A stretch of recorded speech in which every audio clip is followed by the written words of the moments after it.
Četrta točka. Kakovost.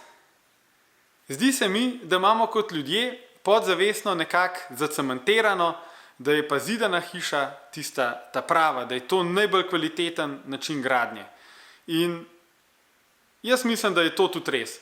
Zato, ker nam daje tisto občutek varnosti, zidana hiša je kombinacija opeke, betona, sneg je ne more uničiti, veter je ne more uničiti, vsi zunanji dejavniki so nekako izolirani od notranjosti hiše in zaradi tega se mi zdi, da zidana hiša je tisti sinonim za trdnost. Zdaj samo vprašanje, ali je lesena, modularna hiša, ki je narejena po zadnjih trendih gradnje, po gradbeni praksi, v sodelovanju s podjetjem, ki ima več kot 50 let tradicije, res slabša. In v bistvu tukaj je bolj odgovor vezan na osebno mnenje.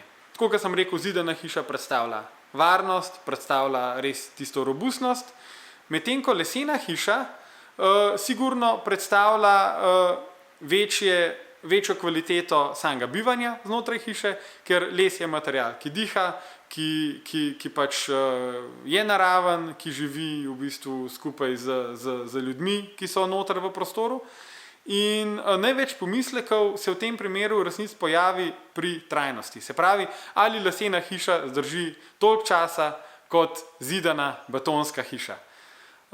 In moj odgovor je, da prvo se je treba vprašati, koliko časa vi res rabite tisto izolirano hiško na vrtu, ne vem, vašo pisarno, vašo letno kuhinjo ali pa mogoče vikend hišo, a jo res rabite za 200 let. In če je vaš odgovor da, lahko mirno rečem, da tudi lesene hiše so stare toliko in več v primeru, da se jih primerno vzdržuje, v primeru, da je narejeno kvalitetno, tako da voda nikjer ne zamaka. Je pa seveda to odvisno od izvajalca. Lesena hiša je lahko narejena zelo slabo ali pa zelo dobro. Pri zidani je ta pomislek malo manj rizičen. In če iščete gradnjo, ki pa v našem realnem življenju rab zdržati nekje od 30 do 50 ali pa 60, 70 let, sta obe dve opciji zelo dobri. Tako da tukaj mogoče za vse tiste, ki imate pomisleke, kljubca tudi za leseno gradnjo, pod pogojem, da je narejena res v skladu z gradbeno stroko.